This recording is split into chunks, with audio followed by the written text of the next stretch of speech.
my name is Kat Rourke, and I'm the program director with the Cape Cod Institute. And I am lucky to be here today with Bob Hartl, who is the Associate Professor of Management and Director in Leadership and Change at the College of St. Scholastica in Minnesota. Thank you for joining us. Cold Minnesota. I know, I was just going to say, how cold is it there?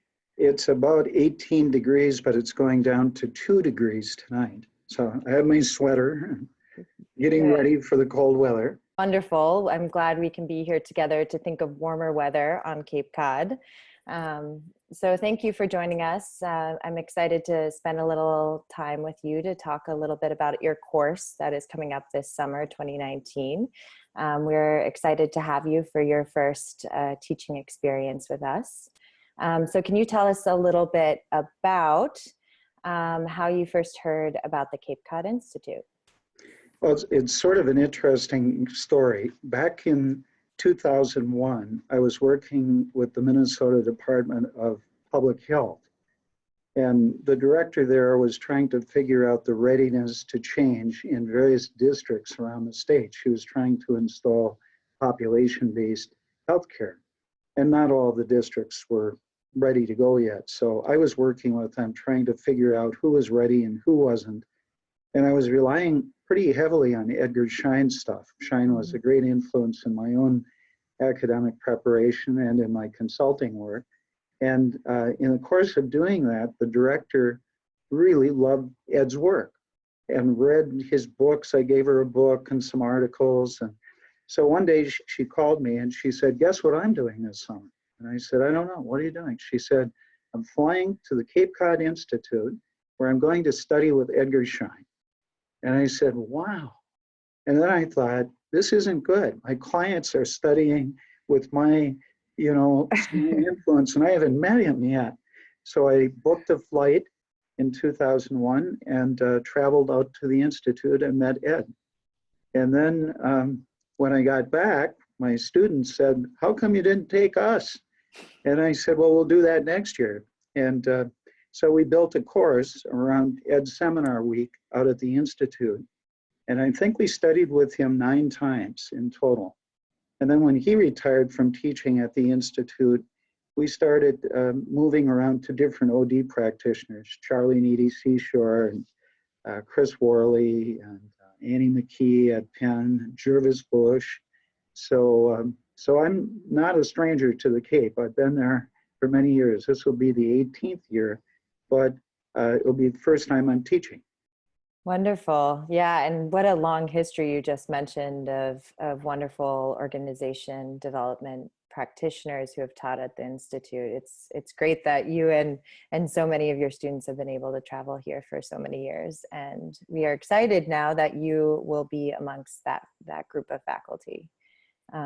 So I know you mentioned organization development, and I'd love for you to be able to share with us a little bit more about the course that you will be teaching, which is called Building Leadership Competency, the Contemporary Use of Organization Development Principles for All. So what does that mean? Well, it kind of traces my career. I didn't start out as an academic. I started out in government service where I worked in human resource management for many years and concluded my career in government service as the city administrator here in Duluth. Organization development was something that I discovered along the way. Early in my management career, I was kind of relying on peers to give me direction about how to conduct myself as a new manager. And a lot of that was, being the hero, riding in on the white horse and solving all of the organizational problems and telling everyone what to do. And that just really wasn't in my personality. I wasn't that type of charismatic leader. So I was starting to wonder if I was really going to be able to be effective at leadership, and got exposed to the idea of organization development. I saw a workshop at the University of Minnesota. I traveled there. I studied a couple of times in programs they were offering, and really got fascinated by that whole practice. So I started incorporating those ideas into how I managed the organization.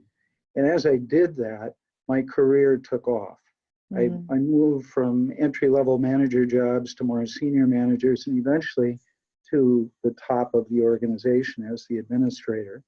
And then from there, I went to healthcare in a senior leadership role in our large healthcare system here. So during all of that time, I was teaching during the evenings in the graduate program here at St. Scholastica. And when I had the opportunity to come on board as a permanent faculty member, I did. So I guess the answer to the question is that I believe organization development principles are not just for people who consult for a living, which I also do. I have a consulting practice, which I have run for many years. But I've incorporated those into how I lead, and I believe that people who participate in the seminar week will learn how to do that too. So I think it's really well suited to a whole range of people, from CEOs of businesses to human resource directors to line managers, and certainly to consultants. So we'll try to cover the broad spectrum of organization development during the week, but really focus on how do you apply these principles in whatever role you happen to play. Wonderful. Yeah, I was just rereading your course description, and I think it really did highlight how these tenets and principles could really impact everyone. And I think the shift that's happened in agencies, where you may be, like you mentioned, that entry-level employee, say you're a social worker in an agency, and within weeks, months, years, you show great, promising skill set, and you find yourself in a management position, and launch there fairly quickly. So I think, it was neat to think that these skills can apply to everyone and really help, in the day-to-day of work. Yeah, I believe they do. We're known at our college for the various health sciences. So we have a real well-established nursing program and a lot of allied professions in the healthcare industry. And I'll meet students who are very clear about, yep, I want to go into physical therapy, for example.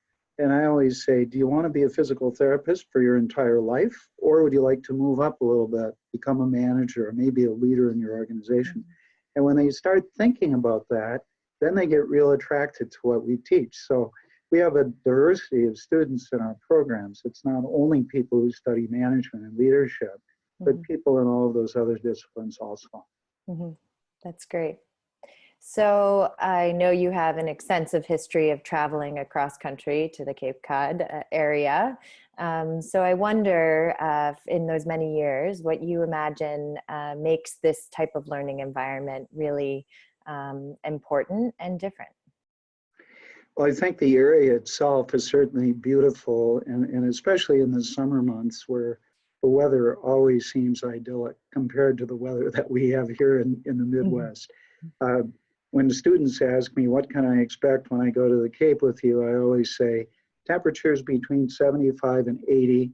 It's only rained 5 days in 18 years that I remember, sometimes during the evening, but not during the daytime. It's never obscured an entire day. So the weather is exceptionally nice, and it's relaxing. It's not only that you can come to the Institute to study with top practitioners and thought leaders in the various disciplines, but you also have time to reflect and kind of get some away time to, if you like, to yourself or with a significant other or with your family. So a lot of the students bring their families along. So it's a time to learn, but it's also a time to relax and reflect on who we are. Well said, well said. I wonder, when you are envisioning your course, can you share what you would hope a key takeaway would be for anyone who comes and spends the 5 days with you? Sure. There are actually several. In my consulting work nowadays, there's a lot of confusion about the difference between organization development principles and so-called change management. And so I hope what participants will come away with is a clear understanding of the distinctions as well as the overlaps between those two things. I think change management can work in certain instances that are kind of project oriented and kind of localized to a smaller part of the organization, but they're not as effective as organization development principles, which are more systemic and which are really working at a higher level in addition to the individual level. So we'll talk about the distinctions between the two. The other thing that I hope people get out of it is personal growth and development as either leaders or as practitioners, either internal change agents or maybe someone who facilitates change. So what I'll be trying to do is creating a framework using Charlie and Edie Seashore's concept of use of self and how to be really effective as a leader or as a consultant. You really have to become aware of your biases, kind of make those conscious, and then make choices about how you act, how you behave, how you lead, how you consult. And if you can do those things along the way, at the same time we're covering the content of what we're going to try to do, people will come out of it much more effective as leaders, as facilitators, and as people. That was an exciting part of studying with Charlie and Edie when we were out there with them several years ago, which was their final work together before both passed away within a period of several months. So we felt privileged to be able to work with them in that setting and learn from them.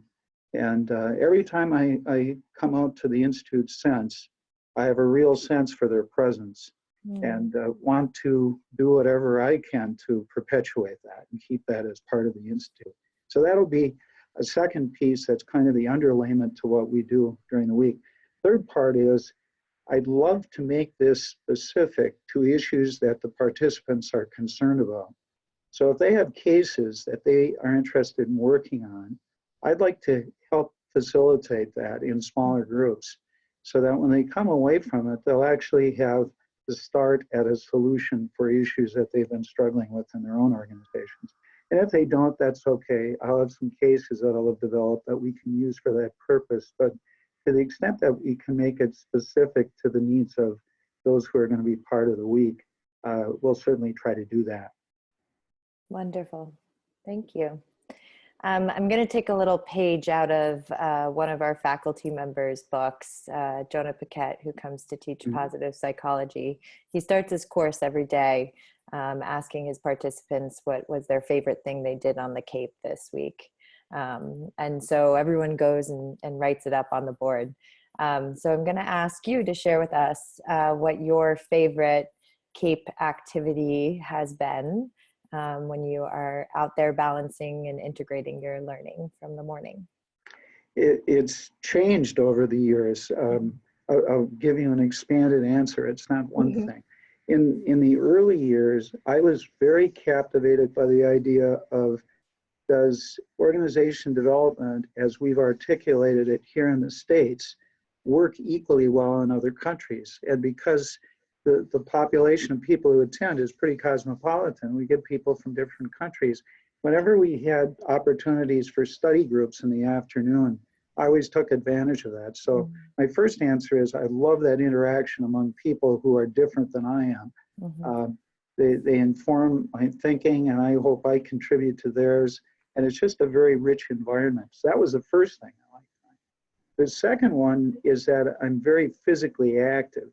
And I used to be a pretty good distance runner, but as I've gotten older, my knees aren't quite as good for doing that stuff. So I took up cycling, and I really took it up on the Cape. I started out with just a mountain bike, and I rode the trail, and then I moved up to a cross bike. And the last couple of years, I've had a really good road bike that I've leased out there, and I ride every day. I often put in 35-mile days on the bike. So that's my favorite thing. I love looking at all the different pieces of Cape Cod, which you don't really see if you're traveling the main roads, but that trail system is beautiful, and it exposes you to a lot of areas on the Cape you wouldn't see if you were only traveling by car.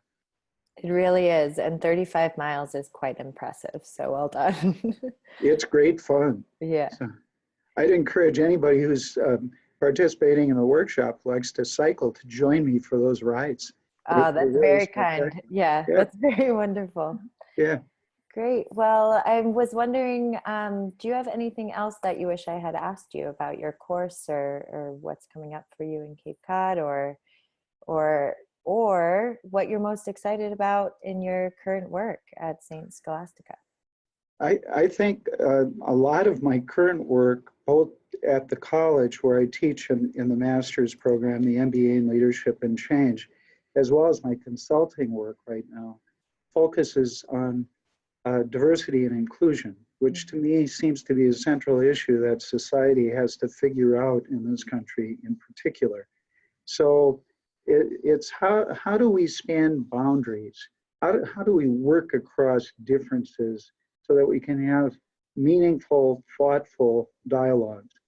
So one of the things that I'll do during the week for people who have not been exposed to David Bohm's concept of dialogue is show them that technique.